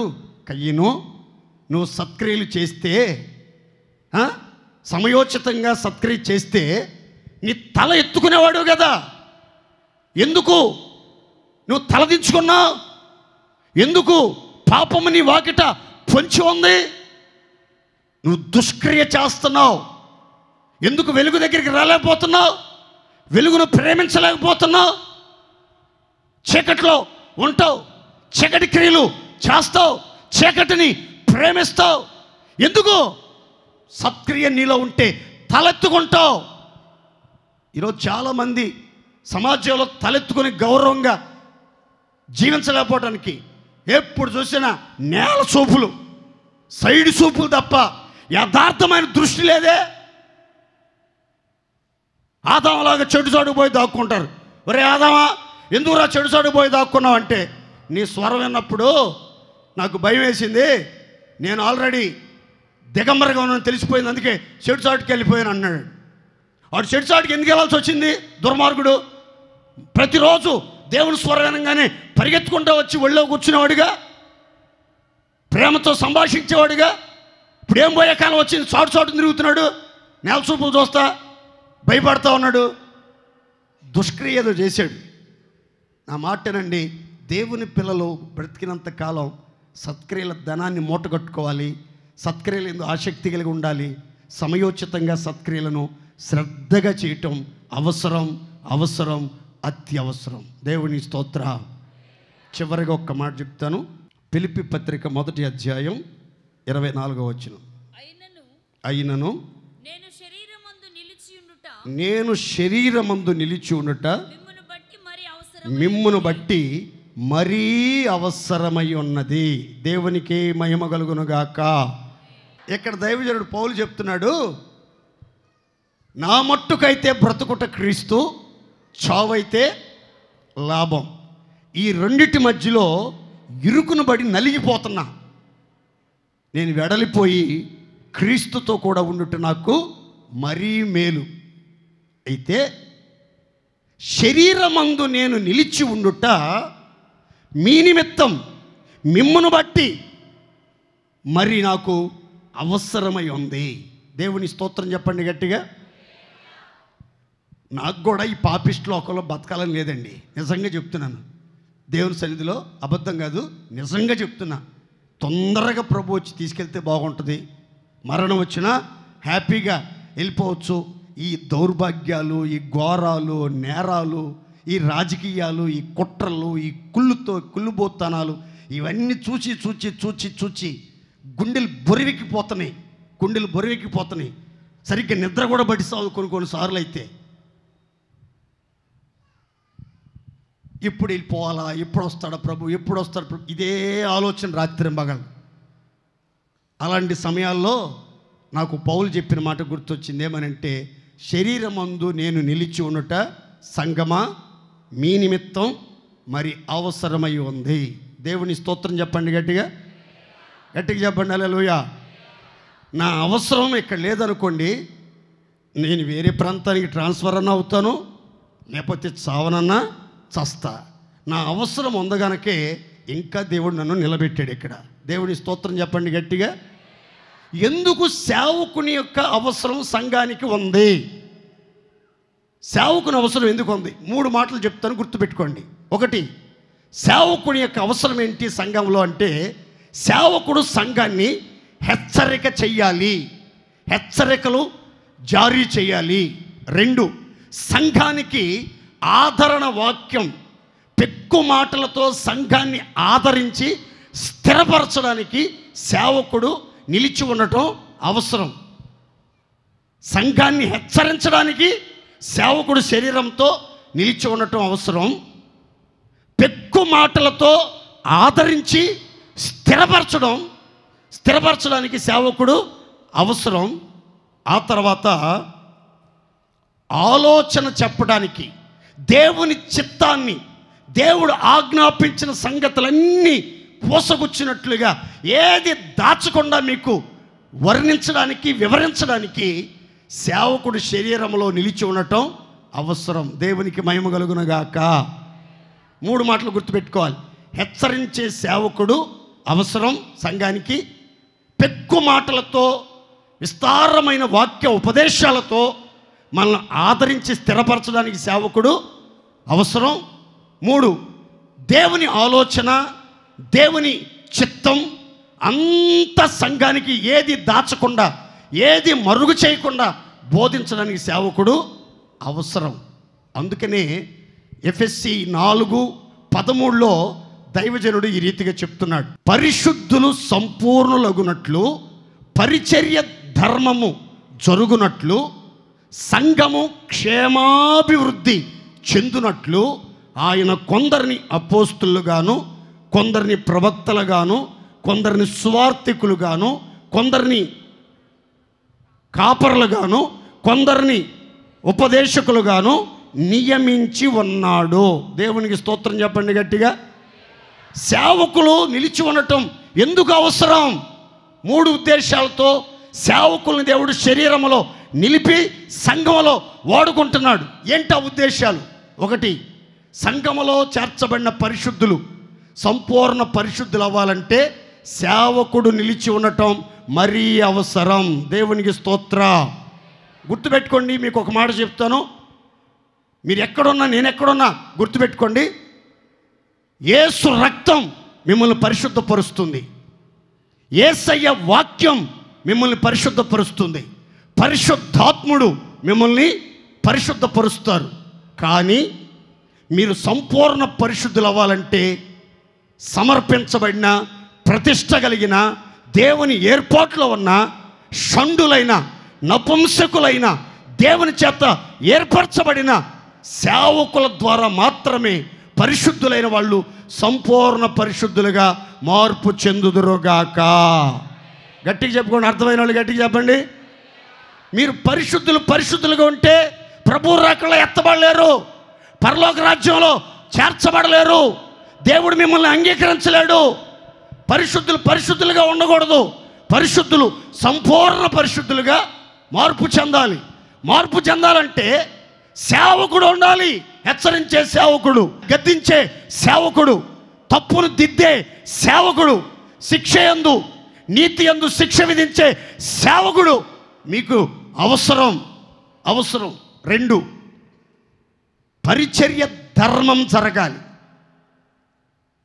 ప్రవక్త హెచ్చరిస్తాడు, సువార్తికుడు సువార్త సునాదం మోరంరోగిస్తాడు, కాపరి సంఘాన్ని కాపాడుకుంటాడు, ఉపదేశకుడు బోధ చేస్తాడు, చక్కని దివ్య సందేశం టీచర్ లాగా అర్థవంతంగా సందేశాలని అందించే 5 ఉద్యోగాలు కలిగినటువంటి 5-fold మినిస్ట్రీ ఒక సేవకుడిలో ఉండాలి. ఆ సేవకుడు శరీరమందు నిలిచి ఉండటం మరీ అవసరం. దేవునికి స్తోత్ర. సంఘము క్షేమాభివృద్ధి చెందాలంటే సేవకుడు ఉండాలి. ఎవరు ఉండాలండి? మాకు దేవుడు ఉంటే చాలు అన్నారనుకోండి, మీరు పరలోకం వెళ్ళరు, మీరు క్షేమాభివృద్ధి చెందరు, మీరు సంపూర్ణ పరిశుద్ధులుగా మార్చబడలేరు. దేవుడు ఉన్నాడని మాకు, దేవుడు ఉంటే చాలుండే, సేవకులతో మాకు సంబంధం లేదు అన్నారనుకోండి, మీరు ఏ కాడకి అదే పరిశుద్ధతలో అదే భక్తిలో ఉంటారు, కానీ సంపూర్ణ పరిశుద్ధతలోనికి రారు, క్షేమాభివృద్ధి చెందరు, పరిచర్య ధర్మం జరగదు. ఇది జరగాలంటే ఈ 5-fold మినిస్ట్రీలో ఉన్న సేవ అనుభవాలు కలిగిన సేవకులు శరీరంలో నిలిచి ఉండటం సంఘ బిడ్డలకి అవసరం. దేవుని స్తోత్రం చెప్పండి గట్టిగా. సంఘాలు చాలా విస్తరిస్తున్నాయి, సేవకులు పుట్టగొడుగుల్లాగా వెలుస్తున్నారు. నానా విధములైన అన్యబోధలు సమాజంలోకి వచ్చి ప్రజల్ని కలవరపరిచి ప్రజల్ని కలిపి చెరిపిడి వాక్యంతో కల్లోలపరుస్తున్నారు. అందుకని నేను మీకు చెప్పేది ఏంటంటే, ప్రతి బోధ నమ్మొద్దు, ప్రతి బోధ వినొద్దు, అన్య బోధల తట్టు త్రిప్పబడొద్దు. మీలో కొంతమంది భక్తి కలిగిన వాళ్ళు ఉన్నారు, కొంతమంది వావర్ భక్తి కలిగిన వాళ్ళు ఉన్నారు. ఏ భక్తి? వావర్ భక్తి. వీళ్ళు ఏంటో తెలుసా? ఎక్కడ డిబేట్ జరుగుతుందో దాన్ని అందరికీ షేర్ చేస్తూ ఉంటారు. వీళ్ళు ఎవరో తెలుసా? అతి దేవతా భక్తి కలిగిన వాళ్ళు. వీళ్ళకి మామూలు భక్తి కాదు, వావర భక్తి అనమాట.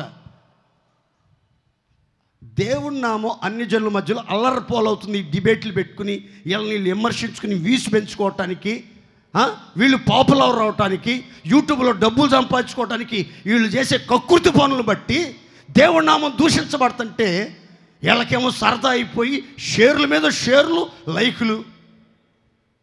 బుద్ధున్నది కొద్దిగన్నా దేన్ని షేర్ చేయాలో,